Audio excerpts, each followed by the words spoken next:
Everyone আসসালামু আলাইকুম। আসলে একটা সেল আপডেটের জন্য আসলাম। প্রিয় মানুষকে আপনি গিফট দেওয়ার জন্য আসলে যতই দূরে থাকেন না কেন আপনার ইচ্ছা থাকলে কিন্তু আপনি দিতে পারেন। ঠিক তেমনই আমার এক প্রিয় ভাই তার প্রিয় মানুষকে একটা গিফট দিচ্ছেন, একটা স্মার্টফোন স্যামসাংয়ের। এইটা হলো আপনার A31 এই মডেলটা।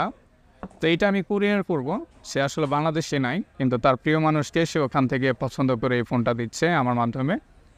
তো আলহামদুলিল্লাহ ভাইয়াকে একটা ভালো ফোন দিতে পেরেছি। তো এই ফোনটা যাবে হলো গোপালগঞ্জে। আমি এখনই কুরিয়ার করে দিব।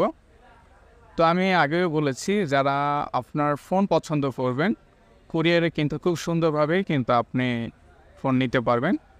আর আমরা কিন্তু খুব সহি সালামতে পৌঁছে দেওয়ার জন্য যথেষ্ট পরিমাণ চেষ্টা করি, হ্যাঁ, এবং কি আগামীতেও করব, যে আপনার পছন্দের ফোনটা যেন আপনার প্রিয় মানুষের হাতে যেন পৌঁছে যায় সহি সালামতে। তো সবাই ভালো থাকবেন, সুস্থ থাকবেন, এতটুকুই। আল্লাহ হাফিজ।